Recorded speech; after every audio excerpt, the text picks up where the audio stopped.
there, everyone. Thank you for joining us today in another Zeteo Town Hall. My name is Prem Thakker, and I'm Zeteo's political correspondent. And today we have, as I mentioned, a very, very pressing conversation. So please be sure to throw any questions you have into the chat. We want to make sure that this is as conversational, as engaging as possible. So last spring, more than 120 campuses nationwide were host to anti-war, pro-Palestine, and pro-divestment protests. Thousands of students calling for their schools and therefore their tuition dollars to no longer be implicated in Israel's genocidal war in Palestine, nor, of course, the much longer occupation. That's continued, but as students have dug their heels into demanding change, our institutions have dug their heels into responding with violence, rather than perhaps divesting from that violence. And that's all the more evident in recent weeks. So joining us to discuss that and so much more is Katherine Franke, an ex-Columbia Law School professor who has been vocal in supporting students' right to speak out and who was pushed out after those institutions then went after her. So Professor, thank you so much, really, for sharing your time with us today. It's great to see you. Thank you, thank you. And once again, folks, just to make sure folks who are straggling in, please do put your questions in the chat function. I want to make sure that we're making sure we're hearing from you as well, that you're sharing your time with us. But to begin, Professor, many people here might be familiar with you, but some might not. So could you please tell us a bit about you, how you began getting involved on campus, and what happened to you?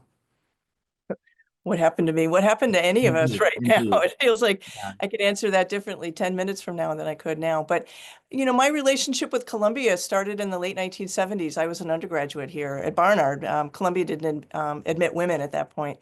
So late 70s, early 80s, I was a student here. I was one of the student protesters, really. Everybody was. Whether we were protesting the apartheid in South Africa, U.S. interventions in Central America. There were lots of interesting feminist-related protests going on about whether pornography was a good thing or a bad thing. We were debating that. I can say that as an undergrad at Columbia, I learned as much or more outside the buildings than I did inside the buildings. Mm. We were politically engaged with the world and with each other in really uncomfortable conversations. The feminist stuff in particular was quite uncomfortable because these were supposed to be our allies.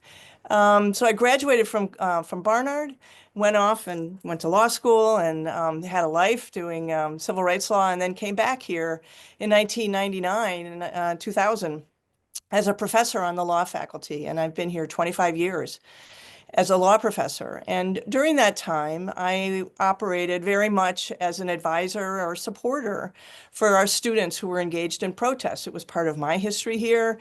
I related to them and how their education was definitely informed by their willingness to engage in political issues. And really in the I would say, 2000s, I started to see students who were pro-Palestinian protesters or were Palestinian themselves or Arab, experiencing attacks from other students, and they would come to me and talk about it. And it emerged that very often the people who were attacking them, and this is not just verbal attacks, physical attacks at times, were students who came to Columbia right out of their military service in Israel. And of course, many people in Israel have to perform military service as a mandatory obligation, not all, but many. And very often they would do their military service and then go to college. And so we had this program for older students who might come to college at a later date than 18, as is often customary. And here they came right out of their military service. And it was an uncomfortable transition, I think, for some of them, and I would say that would be true for anybody coming out of any military service, to go from the rigid discipline and acceptance of authority that is required, I think, to be a good soldier, to what we do in a campus, in a university setting, which is question authority, question the assumed wisdom, interrogate our own beliefs about things.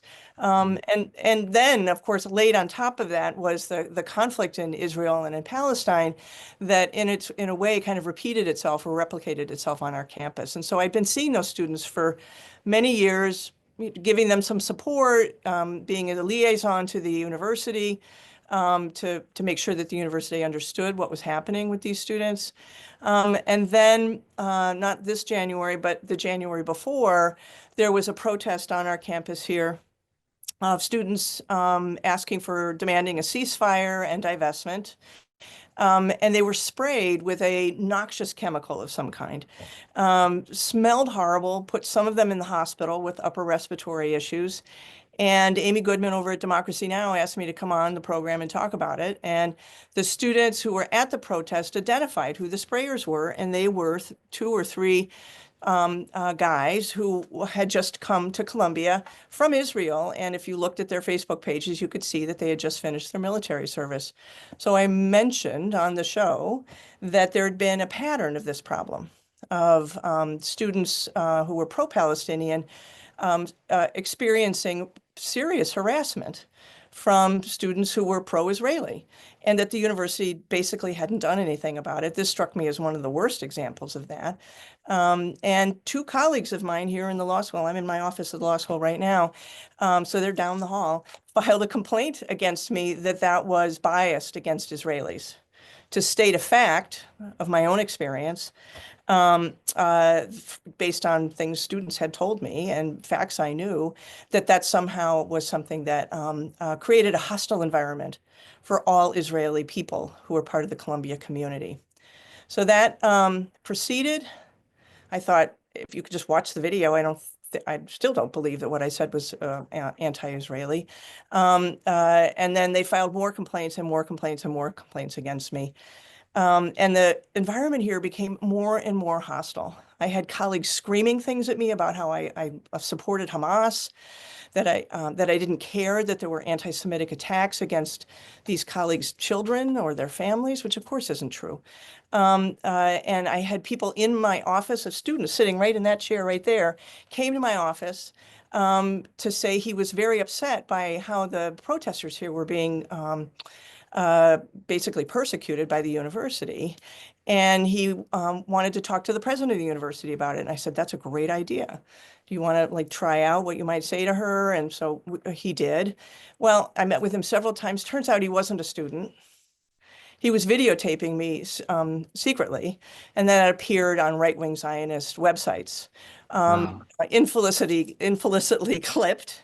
So it just, and I had plants in my classes, students who were not students in my classes who were trying to bait me into saying things. And I just thought, I don't know how I can be part of this community anymore when my colleagues, my students are stalking me. And the Yeah. university is really willing to do nothing. So once I was found guilty for being anti-Israeli based on what I said on Democracy Now!, I approached the university and I said, look, I don't think I can teach this spring. What if we just accelerated a retirement? I'd already negotiated. I was supposed to retire 3 years from now. Mm. And they said, sure, we'll let you retire so long as you sacrifice all your retirement benefits that we've already agreed to. Hmm. And at that point, I thought, I don't really have a choice. I don't think I can set foot back on that campus again. And so I agreed to it, and I have grieved that part of it with the university committee that made me sacrifice benefits that everybody else gets. I didn't get anything special. Yeah. So we'll see how that turns out. But I'm formally retired from Columbia, but I'm still supporting the student protesters here at NYU, at many other schools. I'm still involved in that work. I'm just not teaching. Sure. Well, thank you for giving us all of that. Thank you. It's interesting to hear how long and expansive your relationship with the campus has been. And I know one turning point for you amid all this saga of course, in that interview was afterwards, amid, of course, indeed, an actual uptick of anti-Semitism. There's been an inordinate amount of hearings on anti-Semitism in Congress. And in one of them, Representative Elise Stefanik, during that hearing, pressed, of course, your former boss, President Manoush Shafiq, about that interview. And Stefanik misquoted you and said that you had said, all Israeli students who have served in the IDF are dangerous and shouldn't be on campus.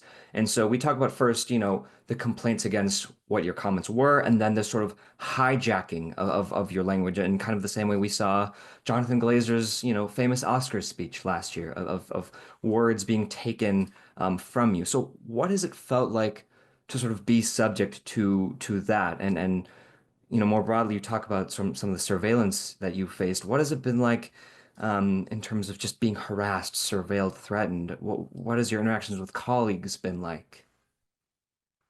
Well, this campus, this university has been my home, certainly my professional home for 25 years.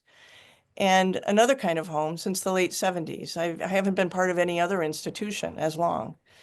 I've certainly had my disagreements with, it's a big institution and we don't agree about everything, but I always felt I was a welcome member of the institution, just as were the other people who had held very different views. Um, I don't feel that way anymore, and it's quite clear I'm not welcome here anymore. But Prem, I really want to emphasize that what happened to me is not about me. Mm, What happened to me is a system. It's a systematic way in which universities have been deployed as a test case um, to see how we are going to punish and terrify people who speak out on particular issues. It started with Israel-Palestine. And, I think it was last summer when I spoke to you about this. I said, it's Israel-Palestine today, but it'll be Black Lives Matter, it'll be climate change. And at that point, we didn't know Donald Trump was going to win. But as we well know now, they're also going after anybody who is critical of the president and what he's doing. And what they did is they hijacked Columbia as the most extreme example, but of course this is happening at campuses across the country as a kind of a paradigm of how to control a population through its own institutional resources. So to get the institution to do the work, to get people in line. I was the one person who stood up and said, no, you're not going to do that to me. I'm a tenured professor. I've got a reputation that gives me some privilege. I'm white. I'm not Jewish, just for your viewers to know, I'm not Jewish. I'm not Palestinian. But I felt like I had an awful lot of privilege to be able to take this on. And it yeah, was my hope that in doing that, it would make space for others yeah, to make it safer for other faculty, other students. Of course, we didn't see the violence of this onslaught of this authoritarian regime that we didn't know that it would be so bad. But that was really my hope is to challenge what is a system, not just what happened to me. yeah, yeah. And to your point, you're part of this broader tapestry. It's more than just you, but at the same time, you've witnessed so much in your time there. And Anandacha, he asks us in the question and answer, he asks if you could maybe compare how the media covered protests when you were a student versus how they cover it today. Like, have you reflected on whether there's been some change, what it's been like when you were a student versus as a faculty member at all, if it's changed? Well, I'm not 800 years old, but it's going to sound like I am when I say the internet had not been invented when I was in college, right? It's a big difference. We had a student, school newspaper, which we still have. The Columbia Spectator's a very good newspaper. There was the New York Times. Times hardly ever covered any of this sort of stuff at Columbia or at Barnard, although the Spectator certainly did. But it just didn't get the kind of attention that this issue was getting. And other protests that have happened on our campus, whether it was around South Africa or climate change, fossil fuel divestment, the war in Vietnam, racism, all sorts of things, certainly got some attention in the media, but not the kind of attention that this has gotten. That's for sure. Yeah. Thank you. Thank you for that perspective. And Tom Hall, he brings us to more of this week's news, where Donald Trump posted on Truth Social that federal funds would be withheld from any schools that refuse to crack down on what he calls illegal protests. And Tom brings up the point that isn't all civil disobedience illegal by definition. Does this mean no protest will be allowed? And I think we should also situate this in question in the fact that also, Trump's State Department is planning on using AI to surveil social media activity and revoke visas for whomever, again, they deem to be pro-Hamas. Even today, his administration cut 400 million in grants to Colombia, claiming it's failed to take steps to address anti-Semitism, despite it, as we're seeing, being one of the institutions with the most aggressive responses to student protesters. So how do you view all this? How are you taking this all in? I would say, Prem, I have two feelings. One is I'm grieving. I'm grieving the university that I loved and that I believe so deeply in. I've made a career as an academic here and in other universities, and I don't see a path back to the role and important principles and values that universities have served from where we are now. I'm also grieving for the people who have been laid off today. I'm on a Signal thread and I'm hearing from people in data sciences, in the medical school, people who are doing incredibly important research on human illnesses, on climate change, on, a whole range of things, are being laid off today because of the $400 million cuts. The federal grants are 20% of Columbia's revenue, annual revenue. The 400,000 is a part of that. It's not the entire spectrum of federal grants that we get, but well, let's see what tomorrow's news holds. So on the one hand, I'm grieving, and on the other hand, I'm embarrassed for Columbia. Since really October 8th, the day after the horrible attacks in Israel, Columbia has taken, at every path in the road, Columbia could have stood up for its values, stood up for its academic mission, stood up for its community, its students, its faculty, the work of a university. And instead, what it's done is capitulate to a bully. Time and time again, Prem, you mentioned President Manoush Shafiq's testimony in Congress. It was embarrassing. I thought that she didn't for a second stand up for Columbia and for the idea of a university. And time again, that is what they've done. And still they took our money. So if you're going to go down, you might as well go down standing up for a principle rather than Mm, humiliated on your knees. And that's what Columbia has done. They're going to come for us again. And when they say we've done nothing to combat anti-Semitism on our campus, this university has bent over backwards to punish and regulate student protesters who, I will say, absolutely are not engaging in anti-Semitic activity. They may be engaging in activity that's critical of the state of Israel and its policies, or of the political idea of Zionism, but it is not anti-Semitic. And so I want the lie to be clear that this university has more than any taken aggressive steps to combat the actions of students, peaceful student protesters, and nevertheless, that's not enough. So I'm in a place right now of grief, but also of embarrassment for our university. yeah, yeah. And you talk about, the university as an institution, and Geraldine Griffin, she kind of brings up a good point here. She says, "Thank you for your courage and humanity, Professor. You are an inspiration." Geraldine wonders how the atmosphere on campus has changed in terms of students and staff feeling able to voice an opinion on any issue, not just the horrible situation in Palestine. In essence, to your point, if the government is picking and choosing what free speech is, and our universities, supposedly meant to be hubs for free speech, do the same, what other protected space for free speech is left? Where can people go to feel comfortable voicing their thoughts on anything? Well, I will say I'm looking out the window now at a plaza that is often full of students, and there's no one outside. That's also because ICE arrived 20 minutes ago on our campus to arrest students in their dorms whose names were given to ICE by a group of former alums, Columbia alums, who are policing our students for their pro-Palestinian activism. So there's a dormitory right out here outside my window, and I can see that there's no one going in and out. So the campus in some respects feels a bit dead right now. But there's also what's happening in our classrooms. The university has filed complaints against faculty who dare to teach anything that makes students uncomfortable when it comes to Israel-Palestine. So histories of Palestine or of Israel, the mere mention of the idea of apartheid or genocide, or to question the history or legitimacy of political Zionism, even if you do so in a so-called even-handed manner, like, let's just look at these terms. Maybe they don't apply in this context. And if they don't, let's understand why, or maybe they should. We're being told we have to remove any of that from our syllabi. We can't talk about it in class. So the chilling is happening both inside the classroom and outside the classroom, for sure.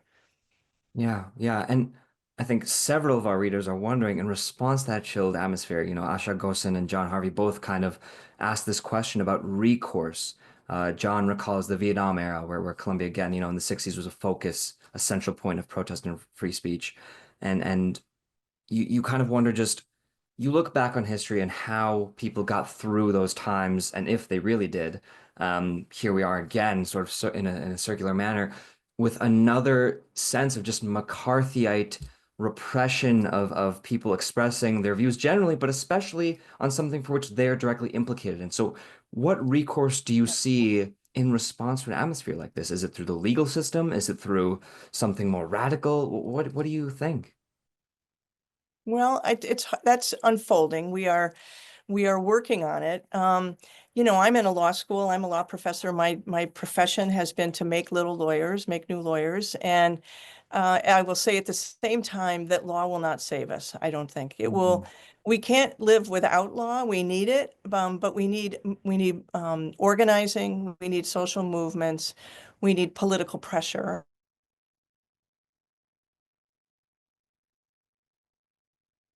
Example, this is a society-wide problem. I have not seen alums of this university, those who are making gifts to the university, exercising as much power as I think they have. Many of them send their children here, as legacy admits. Now that we're not allowed to use any kind of consideration of race or other things in our admission, we still can consider whether your parents went to the university, which tends to be a kind of affirmative action for white people, unfortunately. But those alums could say, I don't want to send my children there. And I think that will strike at the heart of our board of trustees. If Columbia loses its luster as not one of the most selective schools where coming out of here with a degree that means something is lost or diminished, I think that will get their attention. Yeah. I think about all the institutions over the past year and a half who have been um, host to these protests and then subsequently have watched their responses, and they've been often so militant. And you think about, these boards of trustees, these other people that have like some sort of stake in these universities. And it seems like just the more the time has gone on, the more that there's just been this kind of heel digging. So I'm wondering if you have any sense as far as to what extent these universities, these institutions might go to respond to these protests about where their tuition dollars go with just more repression, more violence. Do you see any sort of limit in their sort of natural trajectory as institutions? Well, look who's on the board of trustees here or at Harvard or at University of Chicago or Stanford or Yale. I mean, Columbia is not unique in this sense. They are hedge fund managers, venture capitalists, corporate lawyers, and arms manufacturers. In the case of Columbia, there's an arms manufacturer as well. We don't have people on our trustees who are among our trustees who have a history or commitment to higher education. The trustees, see their fiduciary responsibility is to protect our endowment, Hmm. not to protect the institutional mission. These are guys mostly, and there's some women, but these are people who have made their wealth protecting wealth. And being on the Columbia Board of Trustees is another piece of that same kind of project. I mean, as some of you who know about Columbia know, the Columbia has been expanding into North Harlem, Northwest Harlem for several years, buying through eminent domain or stealing land and building buildings up there that continue to remain not fully occupied because we didn't really have a need for them. And Columbia is the largest private landlord in New York City and doesn't pay taxes like any other real estate enterprise would. So one way to understand Columbia University is that it is a real estate holding consortium that has as a side hustle teaching classes, right? It's no longer, it feels, something to which the trustees see themselves principally committed to. Instead, it's the business of the university, which is real estate and managing the endowment. I'm glad you bring that up because I think it gets to this sort of broader sort of perception of Columbia as the most accelerated version of an ivory tower possible. I mean, you talk about the idea of it being a real estate holding as much as, if not more, as a place for learning and teaching. Diogenes Candle, a fun name, they ask us whether you could comment on the Orwellian surveillance aspect of campus, the closed gates on campus walk that I believe are still closed, if I'm not mistaken. For those who don't know, Columbia loves to pride itself on being an open campus for the community, including indeed the community that it's kind of taking over. Diogenes' scandal also mentions the use of camera surveillance, the lack of due process for many of these protesters, the relationship with the NYPD, which at first seems somewhat separate, but now seems to be, I don't know, just repeatedly welcomed back to campus. So could you comment just on this broader atmosphere of Columbia? Well, Columbia's legal name is Columbia University in the city of New York. And it's one of Columbia's greatest virtues is that it's in Harlem. It's in the city. It's a part of the fabric of the city. It's why I came here for college. It's why I came back as a professor. It's a dynamic place to be. Lots of really interesting people come through New York City and are available to come talk to us. Our students are amazing. And so being in New York is a fundamental part of what's magical about Columbia and distinguishes it from a number of other universities that are also wonderful that are in more less urban areas. But starting, I don't even remember now when it was. It's been a long time. They've locked the campus down. You have to have an ID to get in and go through what feel like checkpoints, several of them. I have to go through three in order to get from the subway to my office. The people who live on the other side of the campus who are not associated with Columbia have an extra 10 to 15 minutes, if not longer, walk around the campus to get to the subway to go pick their kids up, or they're there with their kids. And it's, if you're older or disabled, it's a real problem that you can't cross through the center of the university the way we used to. And it's been such a problem that actually people in the community have sued the university to open the campus back up. So there's that piece of it where we feel like when we're outside, we're locked out, and when we're inside, we're locked in and away from the university, or excuse me, from the city. There also are these cameras everywhere. And as I'm talking to you, I'm sure I'm also being listened to by the university. There are cameras everywhere, and they have upgraded the sophistication of those cameras, as well as AI technology that scans all of our emails. So most of us have gone off of Columbia email for anything other than the most mundane communications. And when I'm here in my office, I try not to get on the Columbia Wi-Fi because so that's another way in which because I'm on the Wi-Fi now, that's another way in which we know we're all being surveilled. What are they doing with that data? I don't know. Probably turning it over to the FBI at this point. So I think all of us, we talked earlier about the chilling effect of what's happening in terms of the disciplinary process, but that sense of being surveilled all the time is something that has chilled a lot of us as well. Yeah, yeah, and there's this atmosphere, and then there's, of course, the sort of material happenings and occurrences that have happened at the campus, especially in the past few weeks. In mid-February, Columbia's president, Katrina Armstrong, met with Israel's education minister, where they discussed taking firmer action with regards to campus speech. Shortly after, Columbia's Barnard College expelled three students for the first time since the infamous 1968 protests, including one student for the sit-in of Hamilton Hall, or as students famously called it, Hinz Hall.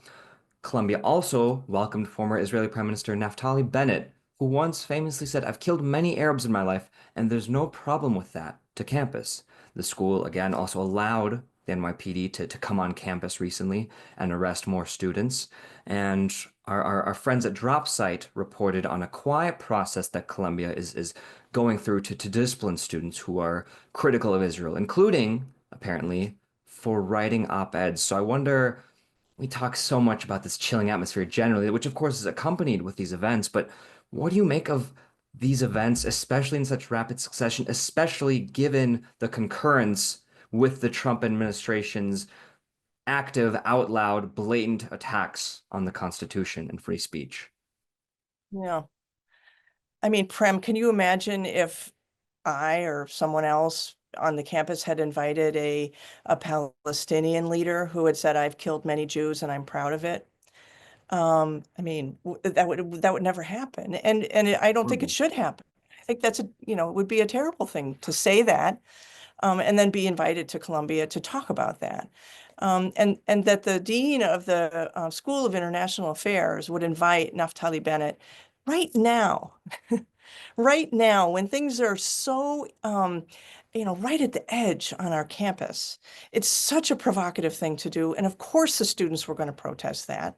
And so what they're doing is they're entrapping the students with these provocative events, knowing they're going to show up and then punishing them for doing what they exactly knew they were going to do and kind of lured them into to begin with. And I will also say that Bennett event was a closed invitation-only event. So it was for some small group, but with publicity so that everyone knew about it, but no one was invited, or very few people were invited to it. Again, I think attesting to the fact that it was designed just to provoke the students into protesting. But I think all of the litany of things you just described of what the university is doing provokes the question of when, as an institution, do you cross over from merely being one which is managing a complicated problem? And I will admit, the university is in a tough spot here, very tough Yeah. spot. Comply with both what we're asking for and what the administration is asking for, it's impossible.